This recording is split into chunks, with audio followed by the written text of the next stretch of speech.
95% de ce que nous pensons provient de notre inconscient. Et c'est avec les 5% restants de notre cerveau que nous faisons et créons tout le temps.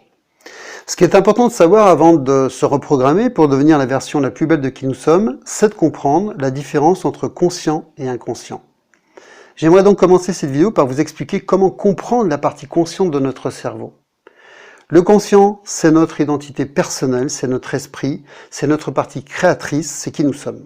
C'est cette partie qui vous dit ce que vous voulez dans la vie. Vous voulez être heureux, en bonne santé, être riche, avoir de meilleures relations. Tous ces désirs sont des pensées conscientes. Mais le problème, c'est que nous créons notre vie de manière consciente à partir de nos souhaits et nos désirs uniquement pendant 5% du temps dédié à notre journée.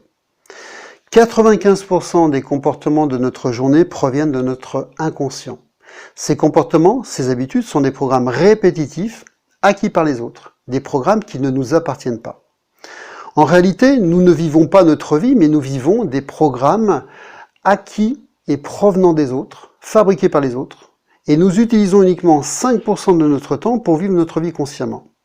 Alors vous comprendrez que dans ces conditions, c'est pas suffisant pour réaliser à la fois tous nos rêves, tous nos désirs, tous nos souhaits pour aller vers la vie qu'on souhaite vivre. En fait, nous avons besoin de plus de contrôle et de temps pour créer. Et pour y arriver, on peut devenir plus conscient. Mais ça nous demande de pratiquer ce que l'on appelle le mindfulness, ou appelé plus communément la pleine conscience, qui consiste à porter son attention intentionnellement au moment présent, à l'ici et maintenant, sans porter jugement sur ce qui se déroule instant après instant. Et de cette manière, ça nous permet d'arrêter de penser, d'arrêter de réfléchir pour pratiquer uniquement le ici et maintenant. C'est très important. Pourquoi? Parce que quand vous réfléchissez, ça vous demande de porter un acte, un regard à l'intérieur de vous. Contrairement par exemple au fait de conduire une voiture, où là, sans réfléchir, vous posez un acte, l'acte de conduire, qui implique simplement d'observer ce qui se passe à l'extérieur. Vous observez la route, la direction dans laquelle vous allez, et vous allez dans cette direction en mode automatique, sans réfléchir.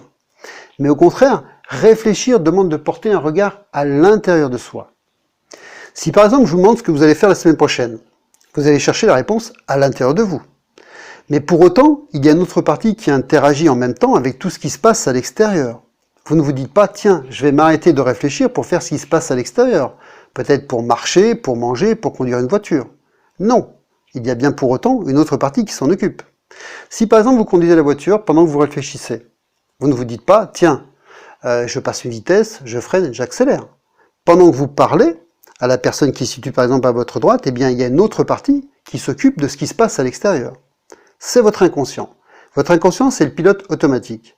Et votre inconscient, il sait exactement comment marcher, comment manger, comment conduire la voiture.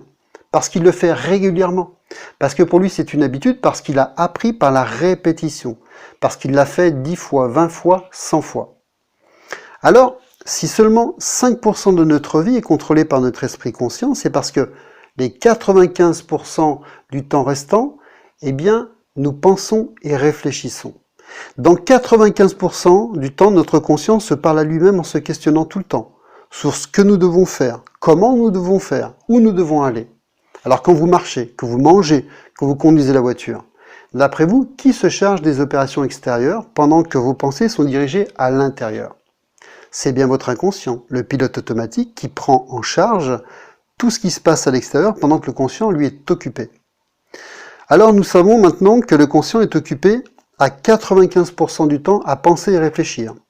Ce qui veut dire que notre vie ne se crée pas à partir de nos souhaits et de nos désirs, de notre esprit conscient, mais notre vie se crée à partir de programmes inconscients qui s'exécutent. Mais si vous arrêtez de penser et de réfléchir, et que vous êtes uniquement dans ce que l'on appelle le ici et maintenant, sans penser, sans réfléchir, c'est là que vous contrôlez les choses, votre désir et vos souhaits. Et vous allez dans la direction que vous avez choisie. Mais à partir du moment où vous réfléchissez, que vous pensez, peut-être que vous lâchez le volant, il faut bien qu'il y ait une programmation automatique inconsciente pour prendre les rênes et vous diriger. Alors l'idée serait la suivante. Est-ce que votre vie est le fruit de votre conscient ou de votre inconscient? Si elle est le fruit de votre conscient, alors vous manifestez vos souhaits et vos désirs. Mais si votre vie est gérée par votre inconscient, parce que le conscient est occupé à penser ou à réfléchir, alors comme l'inconscient a été programmé, votre vie devient elle aussi un programme. On sait aujourd'hui qu'on se construit en tant qu'adulte durant les premières années de notre vie, et plus précisément les 7 premières années de notre enfance. Et on sait que si on installe pendant cette période-là un programme dans notre vie, eh bien notre vie sera guidée par ce programme. 95% de la vie du futur adulte que nous allons devenir sera le fruit de ce programme. Et en cela, eh bien nous devenons ce pourquoi nous sommes programmés. Si nous avons été programmés pour être en bonne santé, nous serons en bonne santé. Si nous avons été programmés pour être des victimes, alors nous serons des victimes et pour le reste de notre vie. Et ça marche pour tout. Pourquoi? Parce que ces programmes construisent à la fois nos valeurs, nos croyances et notre réalité. Nous savons aujourd'hui que durant les 7 premières années de notre vie, un enfant enregistre tout, parce qu'il est constamment en état d'hypnose. Il crée son programme personnel à partir de son éducation, de sa culture, de son environnement, de sa religion aussi. Mais plus particulièrement en observant son père, sa mère et l'ensemble de sa communauté. Donc durant ces 7 premières années, où nous installons des programmes, eh bien en fait nous ne créons pas notre vie à partir de nos désirs et de nos souhaits.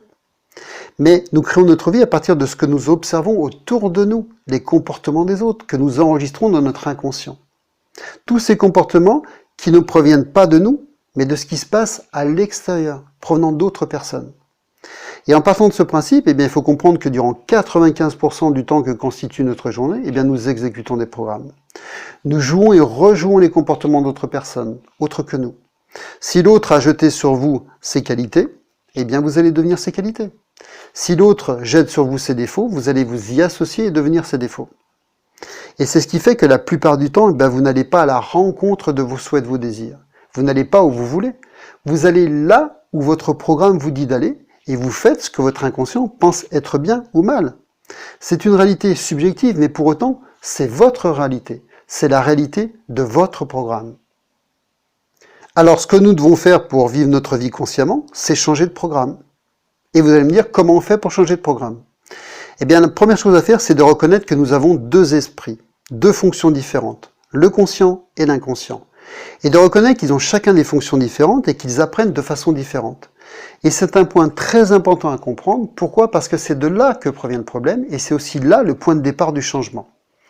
L'idée, c'est la suivante. L'esprit conscient, c'est celui qui crée.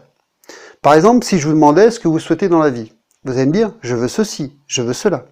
C'est votre esprit créatif qui rentre en fonction pour exprimer ce que vous désirez.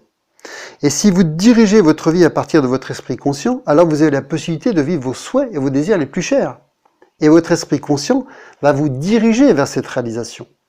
Mais si votre esprit conscient est occupé à penser et à réfléchir, eh bien c'est votre inconscient qui, lui, qui a été programmé, va prendre la relève et exécuter les programmes. Alors, comment vous pouvez faire pour transformer votre inconscient, pour lui apprendre de nouveaux programmes, si vous n'avez pas ce que vous souhaitez dans la vie? Eh bien, pour modifier vos programmes, vous devez le faire de la façon dont votre inconscient a été programmé. Je vous ai dit, votre esprit utilise 2 fonctions. Le conscient, l'inconscient. Le conscient est créatif. C'est les souhaits, les désirs. Et l'inconscient, c'est les habitudes, les automatismes, les comportements. Donc, si je dois entraîner mon esprit pour aller vers ce quoi j'ai envie d'aller, eh bien, je dois le faire de 2 manières différentes. L'esprit conscient est créatif, donc je vais lui apprendre de différentes manières, peut-être en lisant des livres, peut-être en écrivant, peut-être en regardant une vidéo, peut-être en écoutant une conférence. Et de cette façon, il va apprendre. Mais l'inconscient, lui, il apprend de 2 manières différentes et surtout de 2 façons principales. La première, c'est par l'hypnose, je vous l'ai dit. C'est ce que fait l'enfant les premières années de sa vie. Et après l'âge de 7 ans, eh bien, l'inconscient apprend d'autres programmes par la répétition, par les habitudes. Parce qu'après l'âge de 7 ans, eh bien, il faut s'entraîner encore et encore pour apprendre. Et c'est ce que vous avez fait. Regardez par exemple quand vous avez appris l'alphabet. Vous avez répété l'alphabet. Et aujourd'hui, vous le connaissez par cœur. Et vous n'avez aucun effort à faire ou à réfléchir pour reconnaître les lettres que vous écrivez ou que vous lisez. De la même manière, vous avez appris vos tables de multiplication. Aujourd'hui, quand vous devez compter, eh bien, le programme est parfaitement assimilé et il s'installe, une fois qu'il est installé, par contre, eh bien, il s'exécute en mode automatique à chaque fois que vous avez besoin de compter. De la même manière, quand vous aviez appris à conduire, eh bien, au début, vous cherchiez la position des vitesses. Où est la première, la deuxième, la troisième. Et aujourd'hui, vous ne vous posez plus la question. Vous conduisez, vous accélérez, vous freinez, vous parlez à votre voisin. Ça se fait en mode automatique. Et il a fallu 21 jours pour que le programme s'installe, pour passer d'un mode que l'on appelle, eh bien, consciemment incompétent, où vous saviez consciemment ne pas savoir faire ou ne pas savoir être, pour passer à un mode aujourd'hui inconsciemment compétent, où le programme s'exécute de manière automatique, sans avoir apporté une attention particulière. Alors vous voyez que c'est par la pratique et la répétition que l'inconscient apprend, enregistre et stocke des programmes. Donc si vous voulez avoir une meilleure vie, modifier des croyances, des habitudes, des comportements, et qu'on vous dit eh bien, de lire un livre pour changer tout ça, d'après vous, à qui ça va profiter? Qui va apprendre? C'est votre esprit créatif, c'est votre conscient, parce qu'il est intelligent. Si je lis un livre qui me dit comment faire pour que ma vie soit meilleure, comment être plus heureux, est-ce que vous pensez, après avoir lu ce livre, que vous serez plus heureux, que votre vie sera meilleure? Eh bien non. Non, bien sûr, parce que votre inconscient n'aura pas appris. C'est pas comme ça qu'il apprend. Si vous lisez un livre une fois, c'est un acte conscient. Si vous voulez que l'inconscient apprenne, alors vous allez lire le livre 5 fois, 10 fois, 100 fois. Pour que cela devienne un apprentissage, il faut répéter, répéter encore. Si vous lisez un livre une fois, si vous regardez une vidéo une fois, si vous écoutez une conférence une fois, le conscient va apprendre. Vous serez plus intelligent, plus instruit. Mais l'inconscient, lui, n'aura rien appris. Ce qu'il faut donc retenir, c'est que votre esprit conscient, il est intelligent, mais que l'inconscient, lui, se contente de répéter des vieux programmes. Et ce qui est curieux, c'est qu'on fait tout pour permettre à notre esprit conscient de faire de nouveaux apprentissages, d'être plus instruit, plus intelligent, d'évoluer par des nouvelles formations, des nouvelles lectures. Et bien que nous faisons tout ça, que nous développons notre esprit conscient, qui ne représente que 5% de notre esprit, eh bien on ne fait rien en contrepartie pour permettre à notre inconscient eh bien, d'être plus intelligent. Il n'y a pas d'utilité à instruire notre conscient si l'inconscient n'est pas plus intelligent. Si je ne rends pas mon inconscient plus intelligent, alors je n'aurai pas la vie que je souhaite, pour le reste de ma vie. Et si je souhaite rendre mon inconscient plus intelligent, alors je dois le faire d'une manière adaptée, celle qui comprend, celle qui relève de son mode de fonctionnement, et donc par l'hypnose, comme il le fait durant les 7 premières années de notre vie, et par la répétition. Alors vous voyez que quand vous souhaitez vous débarrasser d'habitudes, de comportements, d'automatismes qui ne vous conviennent plus et qui vous malmènent au quotidien, et que vous n'y arrivez pas, et bien que vous comprenez qu'avec toute la volonté, eh bien vous avez beaucoup de mal à vous débarrasser de tous ces modes de fonctionnement, eh bien sachez que c'est parce que vous n'utilisez pas la bonne méthode. Pourquoi? Parce que ces automatismes, ces comportements ne sont pas gérés par votre esprit conscient, mais par votre inconscient qui a installé un programme. Et pour modifier ce programme, eh bien vous devez faire appel à votre inconscient, et principalement de 2 façons. La première par l'hypnose, et la deuxième par la répétition. Et puis il y a aujourd'hui une 3e méthode, mais que je ne vais pas aborder aujourd'hui, qui est la psychologie énergétique, qui est une forme de psychologie différente de la psychologie classique, parce qu'elle utilise l'énergie. Et l'ensemble de ces outils bien, permettent de faire ce que l'on appelle un super apprentissage. C'est pour cela qu'on peut, en les utilisant, eh bien, télécharger presque instantanément dans l'inconscient des nouveaux programmes, des nouveaux comportements, des nouvelles données, comme le fait le conscient. Alors vous allez me dire, c'est bien beau, je sais exactement maintenant comment changer ou comment apprendre, soit par l'hypnose ou par la répétition, mais comment je fais pour savoir ce que je dois changer? Eh bien, ce que vous devez retenir, c'est que c'est seulement 5% de votre vie qui provient de votre esprit conscient et 95% de votre vie qui provient de votre esprit inconscient. Donc, si votre vie ne reflète pas votre esprit conscient, elle résulte donc de votre esprit inconscient. Et partant de ce principe, eh bien, votre vie n'est qu'une copie des programmes installés. Alors, si vous désirez savoir quel programme transformer, eh bien, regardez simplement votre vie. Les choses que vous aimez et qui viennent à vous le font parce que votre inconscient est programmé pour cela. Et ce programme valide et dit « Ok, viens dans ma vie, tu corresponds à mes données ».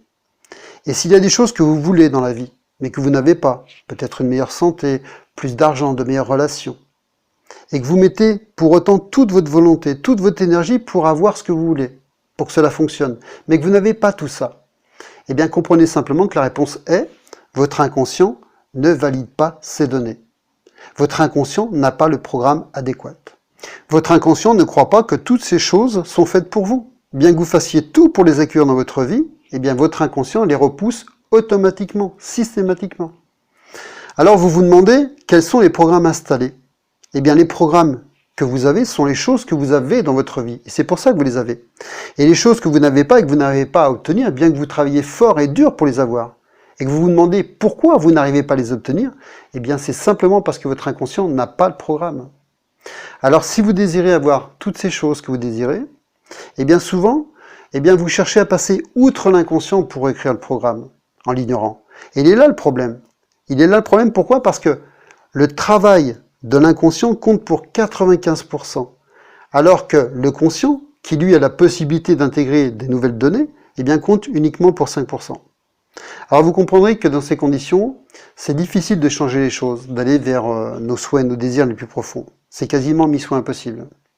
Alors, il faut donc revenir à la case départ et vous dire, ok, dans la vie, j'aimerais avoir ceci, j'aimerais avoir cela, mais je ne l'ai pas.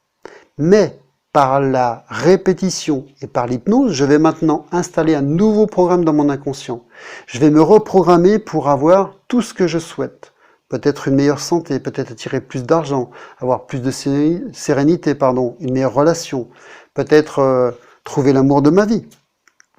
Et si je reprends cet exemple, vous pourriez vous dire, tiens, j'aimerais rencontrer l'homme ou la femme de ma vie parce que je n'ai pas ça aujourd'hui dans ma vie. Et peut-être que vous n'avez pas ça dans votre vie parce que, étant jeune, eh bien, vous avez observé le comportement de vos parents. Comment ils se comportaient ensemble, l'un avec l'autre. Peut-être avez-vous perçu que c'était des personnes qui n'étaient peut-être pas très heureuses dans leur vie de couple. Et peut-être qu'ils étaient le seul modèle, le seul repère que vous aviez pour comprendre comment fonctionnent les relations amoureuses. Alors, peut-être qu'en grandissant, vous avez reproduit le comportement de ce père, de cette mère, pensant être une formalité, une normalité. Et c'est peut-être à partir de ces données de ce programme, ces données qui à la base ne vous appartiennent pas, que vous n'arrivez pas aujourd'hui à créer une belle et bonne relation amoureuse. Car avec un tel comportement, de telles habitudes, de tels automatismes, ça ne peut pas fonctionner parce que ça ne vous ressemble pas. Ce n'est pas ce que vous êtes profondément à l'intérieur de vous-même. Mais pour autant, ce que vous vous dites, ce que vous voulez, c'est trouver l'amour. Vous y mettez tout votre cœur, toute votre énergie, toute votre volonté, mais ça ne fonctionne pas. Alors peut-être que le seul moyen d'y arriver, c'est de changer vos habitudes, votre façon de communiquer, de vous comporter.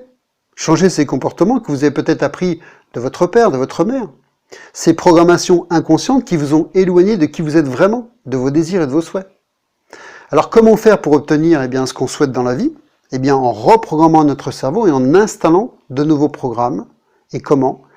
Par l'hypnose et la répétition.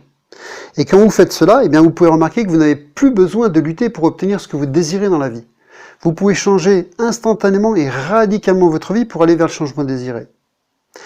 Quand vous cherchez votre manière de répondre au monde, et que vous arrêtez de vouloir constamment, consciemment, quand vous arrêtez de rejouer les programmes qui ne vous appartiennent pas, et que vous installez de nouveaux programmes qui, eux, vous sont bénéfiques, alors les choses changent, les gens changent. Pourquoi? Parce que c'est simplement comme ça que votre cerveau fonctionne.